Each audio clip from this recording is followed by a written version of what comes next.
जवाहर नगर थाना पुलिस ने व्यापारी को पिस्टल दिखाकर धमकाने और मारपीट करने का मामला दर्ज किया है। आज पुलिस ने ये शिकायत एक कथित पत्रकार दिवाकर शर्मा के खिलाफ दर्ज की है।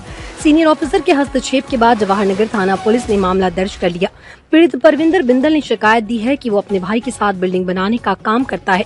सेठी कॉलोनी में A6 प्लॉट पर काम शुरू किया। इस दौरान दिवाकर अपने कुछ साथियों के साथ आया और बोला कि पैसा दो नहीं तो कार्रवाई हो जाएगी, जिसके बाद दिवाकर बार बार फोन करके बिल्डिंग बनाने की एवज में 5 लाख रुपए मांगने लगा, जिस पर भाई व मेरा पुत्र उक्त कंपनी के ऑफिस में मिलकर आए। उससे 2-4-3 दिन की मोहलत मांग कर आए, जिस पर 21 तारीख को दिवाकर शर्मा ने बार बार फोन किया और पैसे मांगे।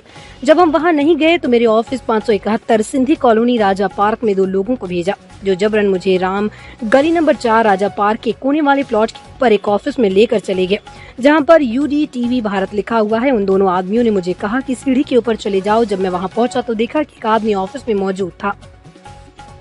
मकान बनाकर बेचने का काम करते हैं। यहाँ कई फर्जी मीडिया कर्मी जिन्होंने एक धंधा बना रखा है बिल्डरों को धमकाना और पैसे लेना। तो परसों शाम को करीब 7 बजे के आसपास 2 आदमी मेरे ऑफिस में आए और मुझे रिवॉल्वर दिखा के अपने ऑफिस में ले गए। वहाँ जाकर मेरे साथ गाली गलौज वगैरह करी और जेब में से 50,000 रुपये निकाले और सुबह 4.5 लाख रुपए और देने की शर्त पे मुझे छोड़ा और रिवॉल्वर लगा करके मुझे धमकाया, जिससे मेरी तबीयत भी खराब हो गई। उसके बाद मैं पुलिस में आया तो पुलिस का कोई सपोर्ट मिला नहीं। पुलिस का सपोर्ट नहीं मिला तो मैंने सब भाइयों को इकट्ठा किया और आज हम सब लोग मेरे समर्थन में यहाँ खड़े हैं और कानूनी कार्रवाई की मांग करते हैं। अभी क्या मुद्दा रहा है, किस बात को लेकर यहाँ पर? मेरा नाम सक्षम है और मैं यहाँ पे कंस्ट्रक्शन लाइन में वर्क करता हूँ।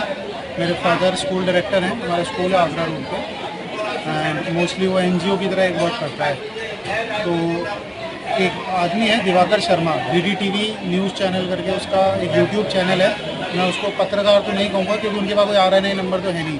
अभी रिसेंटली उन्होंने एक पब्लिक साइड करके न्यूज़पेपर परचेज़ किया है जिसमें वो खुद को editor in cheap and chairman बताते हैं। उसका RNI नंबर भी है, बट वो अभी मैंने ऑनलाइन चेक किया था तो वो विजय कुमार केडिया जी के नाम पे शो कर रहा है। मैं उनसे संपर्क करने की कोशिश कर रहा हूँ बट वो मिल नहीं रहा है। देन ये क्या करते हैं मैम, हम लोगों को ब्लैकमेल करते हैं कि आप ये पर्टिकुलर एक प्रोजेक्ट बना रहे हैं, इसके अंदर आप हमको एक आप सर्टेन अमाउंट दो आपके प्रोजेक्ट का 1%, 2%, 3%। तो वो इस रीज़न पे दीजिए कि आप लोग वायलेशंस करेंगे, आप लोग नगर निगम से परमिशन नहीं लेंगे, जबकि ऐसा कुछ भी नहीं है। हम जो भी सारे बिल्डर्स अंदर हैं हम सब लोग नगर निगम से अप्रूव प्रोजेक्ट्स बनाते हैं और रादर जिस प्रोजेक्ट को लेकर ये अभी ब्लैकमेल कर रहे हैं उसका प्रोजेक्ट का तो इनॉग्रेशन हुआ है अभी रिसेंटली, उसमें कोई कॉलम स्ट्रक्चर खड़ा नहीं हुआ है। तो कॉलम के विदाउट तो आप मेरे को बता ही नहीं सकते हैं मेरा वायलेशन क्या है। देन हमने इसका एक स्पाई कैम से करके इनकी एक रिकॉर्डिंग क्लिप डाउनलोड करी जिसके अंदर ये साफ साफ अपनी जो प्रक्रिया है, किस प्रक्रिया से पैसे लूटते हैं उन्होंने जाहिर करी। वो मैं आप लोगों को भी उपलब्ध करा दूंगा। उसके अंदर इन्होंने साफ मेंशन करा, 3-4 अधिकारियों के नाम भी लिए जिनके साथ इनकी डीलिंग्स रहती है, IPS अधिकारियों के भी नाम लिए इन्होंने और 1-2 मंत्री भी हैं इनके बहुत जो खास है, वो भगवान जाने इनके लिए क्या काम करते हैं। इन्होंने मुझे ब्लैकमेल करके मेरे से बार्गेन अमाउंट तय कर लिया मैंने इनसे। उसके बाद मैं अपने ऑफिस में वापस आ गया। मैंने इनको ये आश्वासन दिया कि मैं अमाउंट आपके पास थोड़ी सी देर में भेज देता हूँ। शाम को इनका फ़ोन वापस मेरे पास आया कि वो अमाउंट मेरे पास रिसीव नहीं हुआ है। इन्होंने गाली दे के मुझे बोला। तो मेरे फादर वहाँ बैठे थे, मेरे फादर ने ये बात सुनी तो उनको लगा कोई वेंडर है जो वेंडर पेमेंट मांग रहा है, जबकि ऐसा था नहीं। मैंने उनको बताया कि कोई फॉल्स एप्लीकेशन लगा के और पैसे लूटने के तरीके के एक आदमी है दिवाकर करके, द पब्लिक साइड, उनका फ़ोन था। वो उनके ऑफिस गए उनसे मिलने मेरे चाचा को लेके, वो वहाँ पे थे नहीं, वो वापस ऑफिस में आ गए। थोड़ी सी देर के बाद एक आदमी जिसके पास रिवॉल्वर भी थी, एक उसके साथ आदमी आया, वो मेरे फादर को बोला कि साहब बुला रहे हैं। तो मेरे पापा और चाचा दोनों चले गए। वहाँ पे जब उन्होंने अपना इंट्रोडक्शन दिया, मेरे फादर प्रेस क्लब के मेंबर हैं, उन्होंने जैसे इतना सा कहा कि मैं एक प्रेस क्लब का मेंबर हूँ, so let's sit upon this and talk regarding this. इतने में तो उन्होंने गाली गलौज करना शुरू कर दिया, मारपीट करना शुरू कर दिया और गंदे गंदे शब्द यूज़ करने शुरू कर दिए। उनके पास एक गनमैन था, उसकी रिवॉल्वर खींच के उन्होंने उनके ऊपर रिवॉल्वर लगा दी। उन्होंने बोला कि जब तक तू पैसे नहीं देगा तब तक यहीं बैठेगा।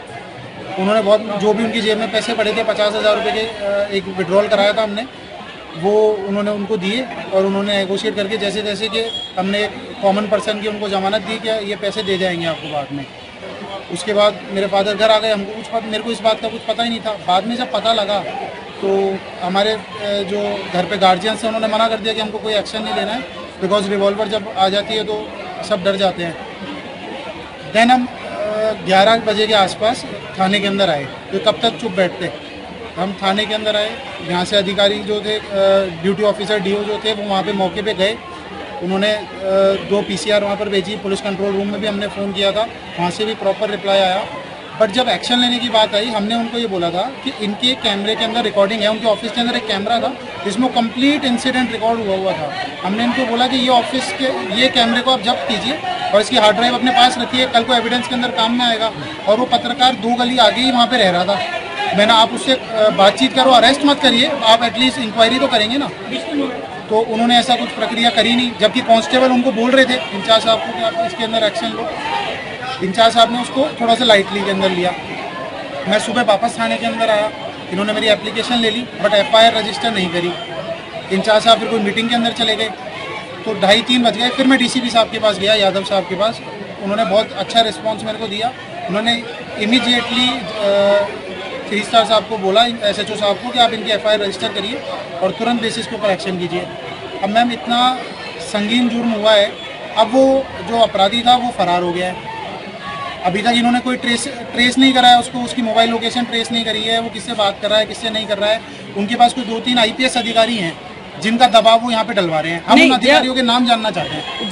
जब उन्होंने आपसे पैसे की डिमांड करी तो आपने क्यों हाँ करी कि मैं पैसे देता हूँ? बिकॉज आपकी क्या इसमें कमी थी? हमारी कमी ये थी मैम कि हम लोग डरते हैं, हमारी कमी ये थी। अब वो हमारा डर निकल गया। बिकॉज जब बिल्डिंग बनती है तो मान लीजिए कोई 1-2 फुट का वायलेशन भी इन केस हो गया, इन केस, तो ये लोग RTI, इन्होंने जोगाराम जी का भी नाम लिया, मैं जोगाराम जी के पास जाऊंगा, RTI लगाऊंगा। डिप्टी साहब का DC साहब का नाम लिया, मैं बिल्डिंग नपाऊंगा, RTI लगाऊंगा। इनके बहुत लंबे लंबे प्रोसेस है। एक वीडियो बना के ये अपने YouTube चैनल के ऊपर डालते हैं और उनको जो अधिकारी वहाँ पे तो ये बात आप मानते हो कि आपकी बाउंड्री में 1 इंच ज्यादा हुई जमीन? 1 इंच तो जब होना जब मेरी बिल्डिंग बने, अभी तो मेरी बिल्डिंग बनना ही नहीं शुरू हुई। और ऐसे ब्लैकमेलर्स बहुत हैं मैडम। मेरी तो बिल्डिंग बनना शुरू होगी जब तो आप मेरी बिल्डिंग नापोगे। मैंने तो अभी PCC करी है मैडम, कॉलम भी खड़ी नहीं करे। कॉलम के बाद ही तो आप मेरा सेटबैक क्षेत्र डिसाइड करोगे कितना है। ठीक है, आप अपना शुभ नाम बताओ। सक्षम बिंदल नाम है मेरा, और मेरे फादर श्री प्रविंद्र बिंदल के साथ ये इंसिडेंट हुआ और यहाँ पे FIR दर्ज है। SHO साहब ने FIR दर्ज कर ली है और बट अभी तक कोई एक्शन हुआ नहीं है। वो स्कूल डायरेक्टर हैं, दैट्स वाई ये जो स्टूडेंट्स हैं थोड़े से इमोशनल हो गए, ये लोग सब इकट्ठा हो गए। इन्होंने तो ये बच्चों को यहाँ लाने की क्या जरूरत पड़ी जो कि बच्चों पे गलत असर पड़ेगा? बच्चे अपने आप नहीं आएगा, बच्चे नहीं आएंगे अपने आप। बच्चे मैम अगर ऐसे कैसे आ जाएंगे बच्चे जब तक तुम्हारी मेरी मोबाइल लोकेशन आप ट्रेस करिए। बिल्कुल नहीं, मेरी मोबाइल लोकेशन ट्रेस करिए, मेरी मोबाइल मेरी कॉल रिकॉर्ड बच्चे नहीं आएंगे। या तो पेरेंट्स को आपने बोला है, ये कुछ करा है, ऐसे बच्चे नहीं है। बच्चे तो इस चीज में पड़े ही नहीं। रिकॉर्ड है ना मैम, बच्चे इस चीज में क्यों ला रहे बच्चों को? मोबाइल रिकॉर्डिंग है ना मैम आपके पास। हमने किसी को फोन किया हो कि आप हमारे पास आओ। मेरे शब्द हैं, बच्चे इस चीज में क्यों आ रहे हैं? बच्चे पेरेंट्स को लाओ, बच्चे क्यों आ रहे हैं? इसलिए आ रहे हैं मैम क्योंकि उनके डायरेक्टर ही जब सुरक्षित नहीं है।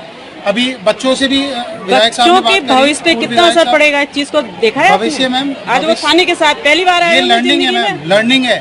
थाने में पहली बार नहीं है मैम, रेगुलर स्कूल विजिट्स कराते हैं। ठीक है, ये SHO हैं, ये DO हैं, ये 3 स्टार हैं, 2 स्टार हैं। अभी जो आपने प्रशासन से जो मांगे करी उससे कुछ बात हुई? मांग ये है मैम सर, जो 2-3 IPS अधिकारी हैं जो यहाँ पे दबाव बना रहे हैं, पहले तो उनके नाम बताइए। जो एक्सटॉर्शनिस्ट, ब्लैकमेलर्स और ऐसे गैंगस्टर्स को सपोर्ट कर रहे हैं, ऐसे कौन से नेता हैं, ऐसे कौन से IPS अधिकारी हैं जो इनको सपोर्ट करते हैं। 1-2 फ़ोन भी आए हैं शायद अंदर, वो इंचार्ज साहब से आप पूछेंगे तो शायद आपको बता दें। कहीं ना कहीं आप प्रशासन को बेनकाब भी करना चाह रहे हैं? बिल्कुल सर, बेनकाब करना चाहते हैं क्योंकि IPS अधिकारी बहुत बड़ी पोस्ट होती है सर। वो इन ब्लैकमेलर्स को अगर सपोर्ट करेंगे तो DG साहब के स्ट्रिक्ट इंस्ट्रक्शंस है, क्राइम खत्म करें, क्राइम खत्म करें। इस तरीके से क्राइम खत्म होगा। जयपुर जैसे शहर के अंदर आप ऐसा इंसिडेंट कर रहे हो, राजापाल